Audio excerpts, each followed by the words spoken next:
அல்லாஹ்வுடைய பயம் என்பது எப்படி நமக்கு வரணும் அப்படின்னா, அதாவது நம்ம வரலாறுகளை எடுத்து பார்த்தோம் அப்படின்னு சொன்னா, மூசா நபியினுடைய காலத்துல நடைபெற்ற ஒரு நீளமான ஒரு வரலாறு. அதுல ஒரு மனிதர் ரொம்ப நாள் ஆசை கொண்டிருக்கக்கூடிய, ரொம்ப நாள் அவருக்கு ஆசை, மனசுக்குள்ள ரொம்ப நாள் அவருக்கு அந்த ஆசை இருந்துச்சு. ஒரு பெண்ணோடு உறவு வைத்துக் கொள்ள வேண்டும் என்பது அவருடைய ஆசை. அப்படிப்பட்ட ஒரு வாய்ப்பு அவருக்கு கிடைச்சிச்சு. அவருடைய மனைவி கிடையாது, வேற ஒரு பொண்ணோடு, அவருடைய உறவுக்கார பெண்ணோடு எப்படியாவது அந்த பெண்ணை சேர்ந்துடணும் அப்படிங்கிறது அவருடைய ஆசை. அப்படிப்பட்ட ஒரு வாய்ப்பு அவருக்கு கிடைக்குது. அந்த பெண்ணோடு உறவு கொள்வதற்கு ஒரு வாய்ப்பு அவருக்கு கிடைக்குது. என்ன செஞ்சிடறாரு, அந்த பெண்ணு பக்கத்துல போறாரு, கட்டி பிடிக்கிறாரு, ரொம்ப ஆசையோடு பக்கத்துல நெருங்கிட்டாரு. அப்ப அந்த பெண் அந்த மனிதரை பார்த்து சொன்னா, ஃபத்தகுல்லா, நீ அல்லாஹ்வை பயந்துக்க என்பதாக சொன்னார். இந்த ஒரு வார்த்தையில் ஃபத்தகுல்லா, அல்லாஹ்வை பயந்து கொள் என்பதாக அந்த பெண் சொன்ன அந்த ஒரு வார்த்தை இவருடைய உள்ளத்தில் அல்லாஹ்வுடைய பயத்தை வர வைத்து விட்டு அந்த பெண்ணை அங்க அப்படியே விட்டுட்டு ஓடி வந்துட்டாரு.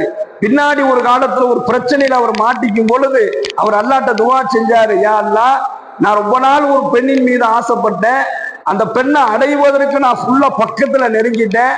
அப்ப அந்த பெண் என்னைய பார்த்து சொன்னா, ஃபத்தகுல்லா, நீ அல்லாஹ்வை பயந்து கொஞ்சம் சொன்னா, உன்னுடைய பயம் எனக்கு வந்ததின் காரணத்தினால் அந்த பெரும் பாவத்தை செய்யாமல் நான் விட்டு ஓடி வந்துட்டேன்.